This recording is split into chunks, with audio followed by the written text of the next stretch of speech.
ఓం సాయిరామ్ శ్రీమాత్రే నమః. అందరికీ నమస్కారం అండి. అందరూ కూడా ఎలా ఉన్నారు? సుఖంగా సంతోషంగా ఎప్పుడూ కూడా అష్టైశ్వర్య ఆరోగ్య అభివృద్ధితో ఉండాలని చెప్పి మనస్ఫూర్తిగా కోరుకుంటూ ఉన్నానండి. ఈరోజు వీడియోలో ఏమి సందేశం వినబోతూ ఉన్నారంటే, బిడ్డ, ఈరోజు గురువారం నీ జీవితంలో కని విని ఎరగనటువంటి ఆనందకరమైనటువంటి శుభవార్తను, అలాగే కోట్ల ధనం లక్షల ధనం నీకు సొంతం కాబోతుంది. అలాగే ఈ ధనం, లక్షల ధనం నీ సొంతం అవుతుంది అంటే నీ చెప్పేటటువంటి ఈ మాటలు శ్రద్ధగా విను. ఆ శ్రద్ధ ఎక్కడా చేయకూడదు. ఈరోజు ఒక చక్కటి సందేశం నీకు అందించాలని నీ ముందుకైతే వచ్చేసాను. మరి ఈ సందేశాన్ని ఎందుకు అందించాలనుకుంటున్నారు, ఏం చెప్పాలనుకుంటున్నారు అనేది మనం తప్పకుండా విని తెలుసుకుందామండి. వీడియో మొదలు పెట్టే ముందు ప్రతి ఒక్కరికి కూడా ఒక చిన్న రిక్వెస్ట్ అండి. ఈ సందేశం కనుక మీ అందరికీ మనస్ఫూర్తిగా నచ్చినట్లయితే తప్పకుండా మన వీడియోకి ఒక చిన్న లైక్ అయితే ఇవ్వండి. మన ఛానల్ని కొత్తగా ఎవరైతే చూస్తున్నారో తప్పకుండా సబ్స్క్రైబ్ చేసుకుని సపోర్ట్ అయితే అందించండి. మీకు ఎటువంటి సమస్యలు ఉన్నా కామెంట్ అయితే రాయండి. మీరు శ్రీమాత్రే నమః అని కానీ, ఓం సాయిరామ్ అని కానీ, మీకు ఇష్టమైన ఏ భగవంతుని నామం అయినా సరే కామెంట్ అయితే చేసి వీడియో అయితే చూడటం మొదలు పెట్టండి. మీరు ఈరోజు గొప్ప శుభవార్త అని అంటున్నారు అంటే దానిలో ఏదో అంతరార్థం దాగే ఉంటుందని మనందరికీ తెలుసు కదా. మరి మీకు పరిష్కారం నేను ఈరోజు చూపించబోతున్నాను బిడ్డ అంటూ మనం ఎదుర్కొంటున్నటువంటి ఆర్థిక సమస్యలు కానీ, రుణాలు కానీ, వెనుకబడిన వస్తువులు కానీ, ఏవైనా అన్ని పరిష్కారం మనకు తప్పకుండా అవ్వబోతూ ఉన్నాయి. ఈరోజు మనం కోట్లు సంపాదించే అవకాశం కూడా మనకు కలగబోతోందని చెప్తూ ఉన్నారు. ఇది కేవలం డబ్బు మాత్రమే కాదు బిడ్డ, మనసులో ధైర్యము, ఆత్మవిశ్వాసం, కుటుంబంలో శాంతి కూడా తోడుగా ఉంటుంది మీకు. ఈ అదృష్టం కొత్త వ్యాపారం, ఉద్యోగ వేతనం, పెట్టుబడి లేదా ఎటువంటి ఆస్తి రూపంలో అయినా రావచ్చు. నేను ఎప్పుడు కూడా చెబుతూ ఉంటాను కదా, కష్టాలు అనేటివి మనుషులకు మాత్రమే వస్తాయా, ఇంకా జంతువులకు రావా, పక్షులకు రావా అని మీరు నన్ను అడుగుతూ ఉంటారు. ప్రతి కష్టము ప్రతి ఒక్కరికి, ప్రతి ఒక్క జీవికి, భూమిపైనటువంటి పుట్టినటువంటి జన్మనిచ్చినటువంటి ప్రతి ఒక్క జీవికి కష్టం అనేది ఉండక తప్పదు. పక్షులు, జంతువులు వాటి ఆహారాన్ని వెతుక్కోవడానికి ఎంత కష్టపడతాయి చెప్పు. అలాగే మనుషులు కూడా అంతే. ఈరోజు పూట గడవడం కోసం తప్పకుండా మనం నిన్ననే కష్టపడాలి. రేపు ఆనందంగా ఉండాలి అంటే ఈరోజు మనం ఒక కష్టజీవిలాగా బ్రతకాలి. కానీ ఆ కష్టం ఎప్పటికీ వృధా పోదని గుర్తుపెట్టుకో. కోట్ల ధనం నీ సొంతం అవుతుంది. ఇది బాగా గుర్తుంచుకోవాలి. అవి ఎక్కడి నుంచి వస్తాయని నువ్వు ఆశగా ఎదురు చూడవలసినటువంటి అవసరం అయితే లేదు. నువ్వు చేస్తున్నటువంటి వ్యాపారంలో కానీ, నువ్వు చేస్తున్నటువంటి ఉద్యోగంలో కానీ నీకు ఏదో ఒక అవకాశం తప్పకుండా నిన్ను వెతుక్కుంటూ వస్తుంది. అమ్మవారి అనుగ్రహం నీకు ఉంది కనుకనే ఈ గురు శుక్రవారాల్లో కటాక్షం అనేది నీ వైపు మొగ్గు చూపుతూ ఉందని నేను చెప్తూ ఉన్నాను. అందులో నీకు ఎక్కువగా కోట్ల ధనం ఈ 2 రోజుల్లో తప్పకుండా అందుతుంది. నీ ముందు తప్పకుండా లక్షల్లో ధనం అనేది వచ్చి వాళ్తుంది. అప్పుడు నువ్వు చాలా సంతోషిస్తావు, కృతజ్ఞతలు కూడా చెప్పుకుంటావు. పరుగున వచ్చి తప్పకుండా నన్ను దర్శించుకుంటానికి నేను చెప్పే ప్రతి మాట వాస్తవం అని నువ్వు అనుకుంటావు. నేను అసలు పనే చేయడం లేదు కదా, నాకు కోట్ల ధనం ఎలా వస్తుంది అని అనుకుంటున్నావు కదా. నిజమే, నువ్వు ఈరోజు ఆ పని చేయట్లేదు అంటే నీకు ఆ పని అసలు ఇంకా జరగదు అని కాదు, తప్పకుండా జరుగుతుంది. ఆ పని నువ్వు చేయట్లేదు అంటే నీకు మంచి పని వేరేది ఇంకా దొరుకుతుందని అర్థం చేసుకో. చెప్తున్నటువంటి నేను ప్రతి మాటను నువ్వు కొట్టి పారవేయకుండా నా దగ్గరకు వచ్చి వింటున్నావు, నన్ను దర్శించుకుని వెళ్తున్నావు అంటేనే నా అనుగ్రహం ఉంది కనుకనే. మనస్ఫూర్తిగా నీ కోరికలు నాతో అప్పగించి నీకు నేను తప్పకుండా చెప్తూ ఉన్నాను. ఈ పరిష్కారాన్ని నీకు తప్పకుండా చూపిస్తాను. మరి మనం ఎన్నో రోజుల నుంచి, ఎన్నో సంవత్సరాల నుంచి కూడా కొన్ని సమస్యలతో బాధపడుతూ ఉంటారు. అది ఏ విధంగా ఈ దారిలో వెళ్తే ఆ సమస్య తీరుతుందని మనకు తెలిసినప్పుడు, మనకు ఒక పరిష్కార మార్గం మనకు తెలిసినప్పుడు అంతకు మించిన శుభవార్త ఇంకేముంటుంది. అదే మంచి శుభవార్త. ఈ విధంగా ఈరోజు మనం తప్పకుండా మన కోసం వచ్చినటువంటి సందేశాన్ని ఎలాంటి సందేహము లేకుండా ఒక మంచి శుభవార్తను మనకు పంపుతూ ఉన్నారు అని అనుకుంటూ ఉన్నారు కదా. రేపటి రోజు నీ సమస్య ఏదైతే ఉందో అది బయటపడి ఎంత సంతోషంగా నువ్వు జీవితాన్ని గడుపుతావో కొంచెం ఎప్పుడు కూడా ఆలోచించుతూ ఉండు. ఈ విధంగా ఏదైనా సరే కానీ నేను చెబుతున్నటువంటి ఎన్నో రకాలైనటువంటి సందేశాలను నువ్వు ఇప్పటి వరకు ఆలకించి ఉంటావు. ఎప్పటికి నా కోరిక తీరుతుంది, నా కోరిక తీరుతుందా లేదా అని ఆలోచిస్తున్నావు. అయినా కూడా నీ మీద నాకు ఏమాత్రం కూడా నమ్మకాన్ని నేను కోల్పోలేదు అని కూడా అంటూ ఉన్నావు కదా. నిజమే. నిజంగా నీ ఓపికకు, నీకున్నటువంటి సహనానికి ఏమిచ్చి రుణం తీర్చుకోవాలో కూడా అర్థం కావడం లేదు. నువ్వు ఎప్పుడూ కూడా నన్ను 100 ప్రశ్నలు అడగాలని అనుకుంటూ ఉంటావు, అవునా? ఆ ప్రశ్నలన్నింటికీ కూడా నేను ఇప్పుడు తప్పకుండా సమాధానం అయితే ఇవ్వబోతూ ఉన్నాను. చూడమ్మా, కాలం అనేది మన ఇష్ట ప్రకారం రాదుగా. మరి అది రావలసినప్పుడే అది తప్పకుండా వస్తుంది. అప్పటి వరకు మనం ఎదురు చూడాల్సిందే, తప్పదు మరి. అప్పటి వరకు నువ్వు బాధపడకుండా, నీ మనసు కృంగిపోకోకుండా ఉండడానికి ప్రతిరోజు నేను నీతో మాట్లాడుతూనే ఉన్నానుగా.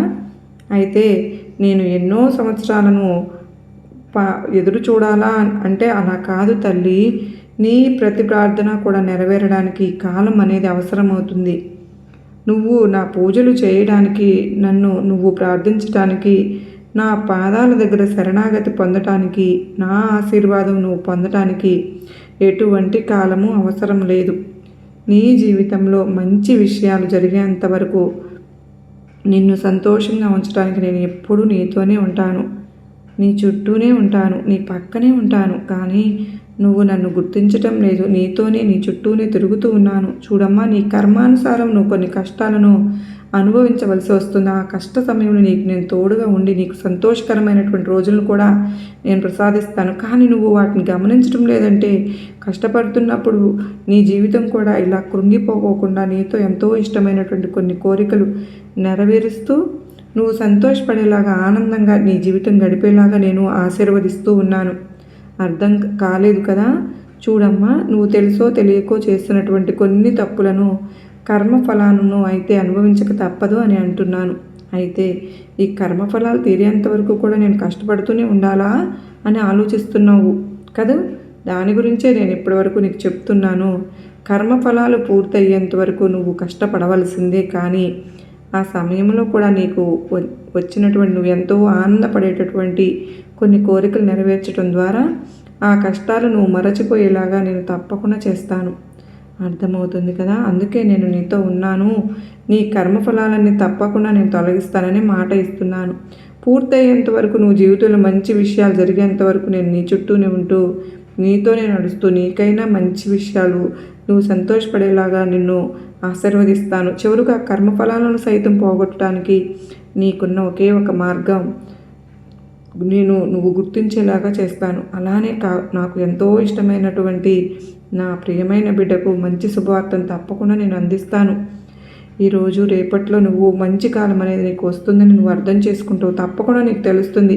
దుర్గమ్మ ఆశీస్సులు కూడా నీకు వస్తాయి. నువ్వు వదులుకోవద్దు. నేను నీ కోసం తెచ్చే ఈ మంచి వార్తను స్వీకరించమ్మా.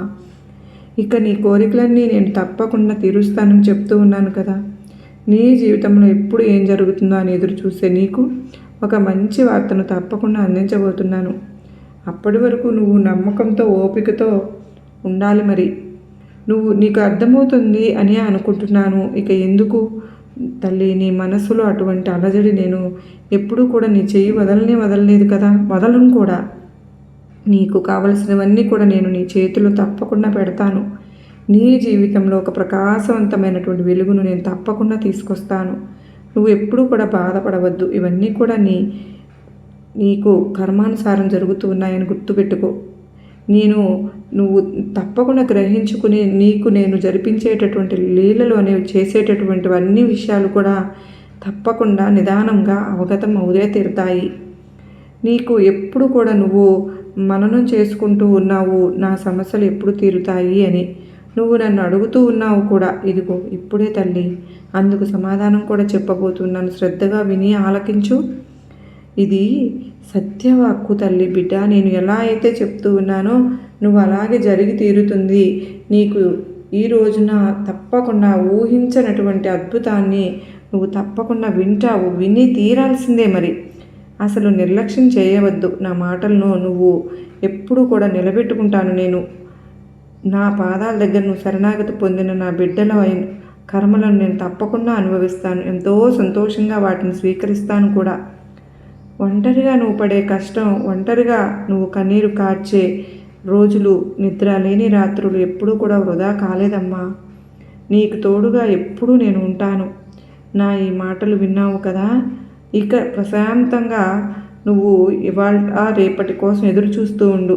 ఎందుకంటే నిన్ను ఈ 2 రోజుల్లో ఒక మంచి శుభవార్త తప్పకుండా నిన్ను చేరబోతుంది. ఏమరపాటుతో ఉండకు. నీకు ఏ క్షణమైనా నువ్వు కోరిన కోరిక నీ ముందు వచ్చి నిలబడుతుంది, తీరుతుంది కూడా. ఎప్పుడైనా నువ్వు నా దగ్గరకు వచ్చినప్పుడు నన్ను అడుగుతూ ఉంటావు కదా, నీ సమస్యలను బట్టి నాకు వెలుగు ఎప్పుడు వస్తుంది నా జీవితంలో అని. తప్పకుండా వెలుగు వచ్చేలాగా నేను చూస్తాను తల్లి.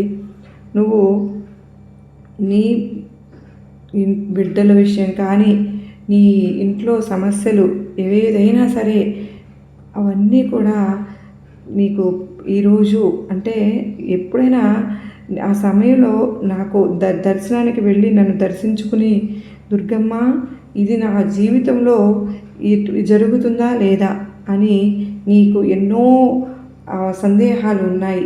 నా గుడికి వచ్చినప్పుడు ప్రదక్షిణాలు చేయడం మాత్రం మానవద్దు తల్లి. ప్రదక్షిణాలు అనేవి నీకు నీ జీవితంలో కష్టాలన్నింటినీ బూడిద పాలు అవుతూ ఉన్నాయని అర్థం చేసుకో. ప్రకాశవంతమైనటువంటి వెలుగులు నీ కష్టాలన్నీ కూడా నువ్వు చక్కగా ఈరోజు ఆ కష్టాలన్నింటినీ గట్టెక్కించి పూర్తిగా తొలగిపోయి నువ్వు నీ సంతోషంగా నీ జీవితాన్ని గడుపుతావనే అర్థం. నువ్వు ఇంటికి వెళ్ళేలోపే తప్పకుండా లక్షల్లో ధనం నీ చెంత చేరుతుంది కూడా. ఇది జరిగి తీరుతుందని గుర్తుపెట్టుకో. నేను చెప్పేటటువంటి ఈ పరిహారాన్ని శ్రద్ధగా ఆలకించు, శ్రద్ధగా పని చేసుకో, ఈ పరిహారాన్ని పాటించు. నువ్వు ఇతర ఆలయాల్లో ఎక్కడైనా సరే రావి చెట్టు అనేది ఉంటుంది కదా, రావి చెట్టు దగ్గర తప్పకుండా నువ్వు ఒక నెయ్యితో దీపాన్ని వెలిగించు బిడ్డ. అది కూడా మట్టి పమ్మిదలో కానీ, లేకపోతే పిండి పమ్మిద అంటే పిండితో చేసినటువంటి ఆ పమ్మిదలో కానీ, ఈ గురు శుక్రవారాలు కనుక నువ్వు తప్పకుండా నెయ్యి వేసి 3 ఒత్తులతో కలిగినటువంటి ఒక 3 ఒత్తులను కలిపి ఒక ఒత్తిగా చేసి రావి చెట్టు కింద నెయ్యి దీపాన్ని వెలిగించు. రావి చెట్టు చుట్టూ కూడా ప్రదక్షిణలు చేయమ్మా. రావి చెట్టులో 3 దేవతలు, 3 దేవుళ్ళు ఉంటారు, త్రిమూర్తులు అంటారు. కనుక మనం రావి చెట్టు చుట్టూ తిరిగితే త్రిమూర్తుల చుట్టూ ప్రదక్షిణం చేసినట్టు అర్థం. కనుక నువ్వు ఈ గురు శుక్రవారాలు తప్పకుండా నేను చెప్పినటువంటి పరిహారాన్ని పాటించు. నీకు ఉన్నటువంటి సమస్యలు కానీ, ఆర్థిక ఇబ్బందులు కానీ, ఏ విధమైనటువంటి బాధలు ఉన్నా, కష్టాలు ఉన్నా తప్పకుండా తొలగిపోతాయి. ఇది మీకు ఒక మూఢనమ్మకంలాగా కొట్టి పారవేయవద్దు. నిజంగా అంగీకరించండి, వాస్తవాన్ని గ్రహించండి. నేను చెప్పేటటువంటి పరిహారాన్ని చేసుకోండి, మీకంతా కూడా శుభమే జరుగుతుంది. అలాగే నేను ఎప్పుడు కూడా మీకు మాట ఇస్తూ ఉన్నాను, ఆనందంగా మీరు దాన్ని స్వీకరించాలి. నువ్వు ఏదైతే కోరుకుంటూ ఉన్నావో అదే నీ దగ్గరకు తప్పకుండా రాబోతుంది. నువ్వు ఆనందంగా స్వీకరించు, ధైర్యంగా ఉండు. నేనున్నాను కదా, నీ బాధ్యత మొత్తం నాకు అప్పగించు, నువ్వు ఇక ప్రశాంతంగా ఉండు అని ఎప్పుడు కూడా నేను చెప్తూనే ఉన్నాను. మరి కొన్ని తప్పుల కారణంగా అది మీకు తెలిసి రావచ్చు, తెలియకపోవచ్చు. ఆ పాపకర్మలను తప్పకుండా అనుభవించాలని ప్రతి ఒక్కరికి తెలుసు కదా. మరి ఆ పాపకర్మలు ఏ రోజుతో అనుభవించాలి. అన్ని రోజులతో కొన్ని సమస్యలు మనకు వెంటాడుతూ ఉంటాయి, కొన్ని కష్టాలు మనకు ఎదురవుతూ ఉంటాయి. ఆ కష్టకాలం అంతా కూడా మనకు అలాగే కష్టపడుతూ ఉండాలా, ఆ సమస్యను ఎదుర్కొంటూ ఉండాలా, సంతోషంగా నేను ఎప్పుడు ఉంటాను అని అనుకుంటూ ఉన్నావు కదా. ఈ సమయంలో కూడా మీరు ఈ పాపకర్మలను అనుభవించినప్పుడు కూడా మీరు తెలుసో తెలియకో చేస్తున్నటువంటి కొన్ని తప్పులను మీరు ఆ పాపకర్మలను అనుభవించాలి అంటే ఆ సమయంలో కూడా నా బిడ్డలకు నేను తోడుగా ఉండాలిగా. వారు కోరుకునే కొన్ని చిన్న కోరికలను వారికి నెరవేర్చడం ద్వారా వాళ్ళ జీవితంలో కొన్ని ఆనందకరమైనటువంటి క్షణాలను నేను తప్పకుండా తీసుకుని రావడం ద్వారా వాళ్ళ కష్టాలను తప్పకుండా తొలగించాలని చెప్తున్నాను. మరి ఎన్ని రోజులైతే మన పాపకర్మలను అనుభవించాలో అన్ని రోజులు కూడా మన వెంట ఉండి మనకు కొన్ని కోరికలు నెరవేరుస్తూ ఆ పాపకర్మల ద్వారా మనకు ఎదురయ్యే కష్టాలను మనం మర్చిపోయేలాగా చేస్తూ ఉంటారు కదండి. అంటే ఎల్లవేళలా కూడా తన బిడ్డలు చేయి వదలరని మనకు అర్థం చేసుకోవాలిగా. మరి మన కష్టకాలం ఎన్ని రోజులు ఉన్నా కానీ ఆ కష్టంలో మనకు సంతోషాన్ని ఇచ్చి ఆ కష్టాల నుండి మనకు ముక్తిని తప్పకుండా ప్రసాదిస్తారని మాత్రం మనం గుర్తుపెట్టుకోవాలి. ఎప్పుడు కూడా అందరినీ ఆశీర్వదించే భగవంతుణ్ణి మంచిగా ఉండాలని, అందరూ సంతోషంగా ఉండాలని చెప్తూ ఉంటారు. ఎంతో అద్భుతం కదా, నిజం కదా. మనం చేసినటువంటి చిన్న చిన్న తప్పుల కారణంగా మనం శిక్ష అనుభవించాల్సి వచ్చినప్పుడు ఆ శిక్ష కాలం అంతా కూడా మనం ఎప్పుడూ కష్టపడుతూ ఉంటే, ఎప్పుడూ కూడా సమస్యలను ఎదుర్కొంటూ ఉంటే మనకు సంతోషం అనేది ఉండదు కదండి. జీవితం మీద చాలా విరక్తి కలుగుతుంది. అసలు ఎందుకు బ్రతుకుతున్నామో అసలు అర్థం కాదు. అందుకే ఈ సమయంలో కూడా మనం తప్పకుండా మనకు భగవంతుడు ఏం చేస్తారో తెలుసా? మనకు ఇష్టమే పడేటటువంటి కొన్ని సంఘటనలు మనకు జరిపించడం ద్వారా, మనం కోరిన కొన్ని కోరికలు నెరవేర్చడం ద్వారా, కష్టకాలంలో కూడా మనల్ని సంతోషపెడుతూనే, అంటే జీవితం మీద ఒక ఆశ కలిగించి మనల్ని ముందుకు నడిపిస్తూ ఉంటారన్నమాట. దీన్ని బట్టి మనం అర్థం చేసుకోవాల్సింది ఏంటంటే, దేనికైనా ఒక పరిష్కారం తప్పకుండా ఉంటుంది. ఏ సమస్యకైనా పరిష్కారం అనేది తప్పకుండా ఉంటుంది. కాకపోతే దానికంటూ కొంతకాలం తప్పకుండా ఉంటుంది కూడా. ఇంకా మనం ఉండాల్సిందే, ఆ కష్టాలు మనతో ఉండవు కదా. ఆ కాలాన్ని మన ముందుకు దగ్గర చేయాల్సింది, శుభవార్తలు వినిపించేది భగవంతుడు ఒక్కడే. మన వల్ల సహనంతో ఉండడం చాలా ముఖ్యం అన్నమాట. ఓపికగా ఉండాలి, సహనంగా ఉండాలి. ఎందుకంటే మనం అనుభవించవలసినటువంటి ఆ పాపకర్మల తీవ్రతను బట్టి ఆ సమయం అనేది మరి ఆధారపడుతూ ఉంటుంది కదా. కొంతమంది త్వరగానే వారి జీవితంలో మంచి రోజులు రావచ్చు, కొంతమందికి కొద్ది రోజులు కొంచెం టైం పట్టవచ్చు, కొన్ని రోజుల తర్వాత వాళ్ళ అద్భుతమైనటువంటి జీవితాన్ని వాళ్ళు తప్పకుండా పొందవచ్చు కూడా. చివరికి ఏదైనా సరే మనకు కోరినటువంటి గొప్ప జీవితాన్ని పొందే తీరుతామండి.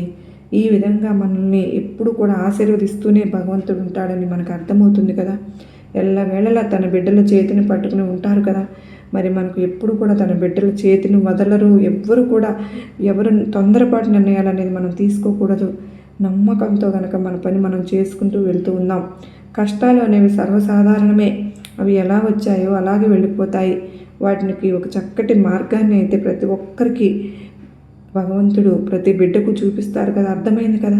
ఎందుకు ఎటువంటి తొందరపాటు నిర్ణయాలు తీసుకోకుండా అసలు జరగదు అనుకున్నటువంటి పనులన్నీ కూడా చాలామందికి జరిగే అద్భుతాలను సృష్టించుతారనమాట. మరి మన బాబావారు కానీ అమ్మవారు మనకి ఏదైనా సరే మంచి జరిగితే తప్పకుండా సంతోషిస్తాము, చెడు జరిగితే వెంటనే కృంగిపోతాము.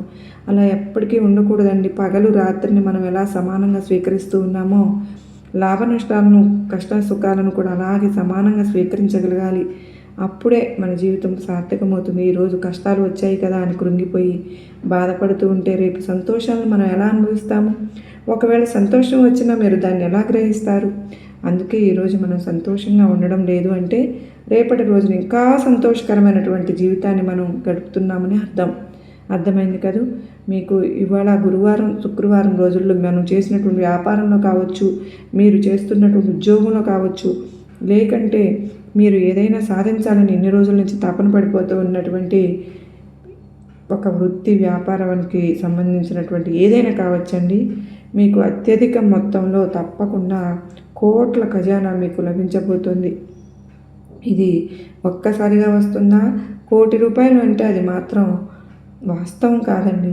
లాభాల బాట పడుతున్నారని అర్థం. చాలామంది అనుకుంటూ ఉంటారు, కోట్ల ధనం అంటే వెంటనే మన ₹1,00,00,000 రేపటి రోజున వస్తాయి, లక్షల ధనం చేతికి అందుతుంది అని. అసలు కాదండి, అలా కాదు. ఈరోజు మనం తప్పకుండా అంటే ఏదైనా వ్యాపారం అనేది చేస్తున్నాం అనుకోండి, ఇంకేదైనా కొత్తగా వ్యాపారం పెట్టాలనుకుంటున్నారనుకోండి, కానీ ఆల్రెడీ వ్యాపారం చేస్తున్న వారికైనా కానీ వ్యాపారం చేస్తూ ఉన్నప్పుడు లాభాల బాట పట్టడం అన్నమాట. అంటే ఇంతకుముందు అసలు వ్యాపారం జరిగేది కాదు, ఇంతకుముందు చాలా నష్టం వచ్చేది, కానీ ఇప్పుడు అలా కాకుండా వ్యాపారంలో లాభాల బాట పట్టడం ఒక తొలి అడుగు ఇవాళ రేపట్లో మనకు పునాది అవుతుందన్నమాట. దీన్ని అర్థం చేసుకుని కోట్ల ఖజానా వెంటనే వచ్చి మనం ఏదో సాధిస్తేమని అర్థం కాదండి. ఇలా ఎప్పటికీ కూడా అనుకోవద్దండి. ఎందుకంటే చాలామంది అపోహపడుతూ జీవితాన్ని గడుపుతూ ఉంటారన్నమాట. అసలు మాకు మంచి రోజులు వస్తాయా, మేము అసలు సంతోషంగా ఉంటామా, మాకెందుకు ఇన్ని కష్టాలు, మేమే ఎందుకు ఇంత బాధలు అనుభవించాలి, మేము చిన్నప్పటి నుంచి కష్టపడి చదివింది మేము సంతోషంగా ఉండేవాళ్ళం కదా, రేపటి రోజున అప్పుడు ఏమైంది మాకు ఈ బుద్ధి అని కొంతమంది అనుకుంటూ ఉంటారు. కొంతమంది ఏమనుకుంటూ ఉంటారంటే నిన్ననే చేసింటే ఆ పని బాగుండేది కాదా, రేపటి రోజు ఎందుకు వాయిదా వేశామో అని ఇలా ఆలోచిస్తూ సమయాన్ని కూడా వృధా చేసుకోవడం తప్ప ఎటువంటి ప్రయోజనం లేదన్నమాట. ఉన్నటువంటి సమయాన్ని మనం తప్పకుండా వినియోగించుకోండి. పోయినటువంటి గతాన్ని అసలు తిరిగి తవ్వుకోవద్దండి. ఎందుకంటే అది గతం కదా, అసలు పోయినటువంటి కాలం అసలు తిరిగి రాదని అనే విషయాన్ని, వాస్తవికతను మీరు గ్రహించండి. పోయినసారి ఇలా జరిగిందంటే బాగుండు, చదివి ఉంటే బాగుండు, అలా చదివి ఉంటే ఉద్యోగం వచ్చేదేమో, ఇలా అంటే ఉద్యోగం సాధించేదాన్నేమో అని అలా ఎప్పటికీ కూడా ఉండకండి. ఇప్పటి నుంచి కష్టపడండి, భవిష్యత్తు గురించి ఆలోచించండి, గతాన్ని గురించి త్రవ్వుకోవద్దు. ఇదే నేను చెప్తున్నటువంటి మాట.